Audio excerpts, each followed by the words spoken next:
Way before official campaigns for next year's general election kick-off, President Uhuru Kenyatta and the Jubilee team have already hit the road, with strategic attention to 4 regions that overwhelmingly voted for CORD leader Raila Odinga in the 2013 race to State House.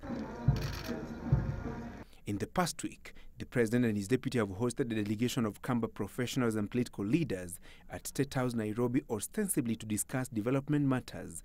But political undertones dominated the meeting that Wiper leader Kalonzo Musyoka likened to the old KANU tactics of paying homage to the President in exchange for political and development favors.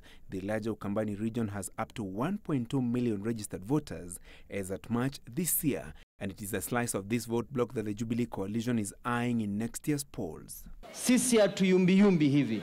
Tukiamua, tumeamua. Kuna wengine wana rangi tofauti ndani na nje. Sisi unachokiona ni kile unachokiona. There must be equity and development is a right. Mimi mwenyewe namkaribisha Uhuru vile amesema akuja atembee Ukambani huu. Kanatiwa? Na mimi mwenyewe nitakuwa pale.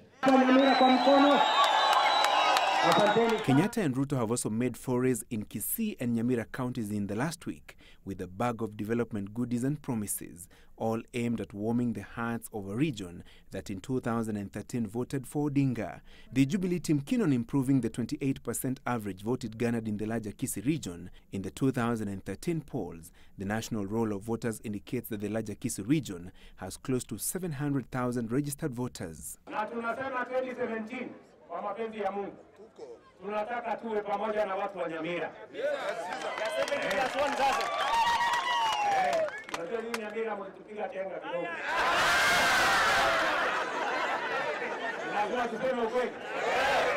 The President and his deputy have also been dangling goodies in the Western Kenya region and have pumped an extra 1 billion shillings to Mumia Sugar Company and bringing on board a strategic investor to revive pan paper mills in Webuye, the one-time industrial icon and economic mainstay of the region. The region gave Kenyatta less than 10% of the votes in 2013, save for Trans Nzoia County, that though administratively in Rift Valley, politically plays in Western Kenya. The Western Bloc has a voter population of close to 1.9 as at March this year, a chunk of which Kenyatta and Ruto are eyeing. Basically, they're trying to see how they can warm, into the hearts of the Western region. But if you look at the Western region, President Kenyatta and the Jubilee would be very much more keen on the Bukusu region, that is Bungoma and Trans Nzoia, much more than other regions of Western, such as Kakamega, Busia, and Vihiga, which seem generally to be solidly opposition. The Coast region is also on the Jubilee coalition's radar. Predominantly an opposition stronghold, the Jubilee coalition, through the help of CORD rebel members of parliament, have been trying to make inroads and boost their 23% showing in the 2013 polls. The 5 counties have close to 1.1 million registered voters. They are going into areas that are always easy to tilt, or they're always going either way, that can provide the requisite swing that they need, the swing vote.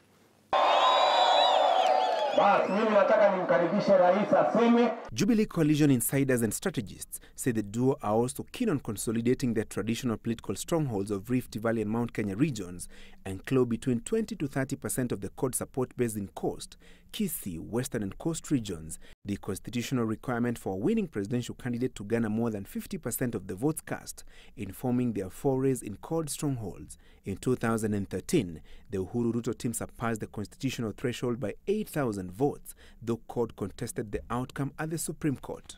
Jubilee wants to also avoid a runoff at all costs because of the build-up of the anxiety and the kind of wheeler dealership that comes out of a runoff. But CORD has also been trying to make inroads in perceived Jubilee strongholds. Odinga has been trying to recover the lost ground in the popular South Rift region, while at the same time reaching out to the larger Meru region that relies on miraa farming as its economic mainstay. Francis Gachuri, Sunday Live.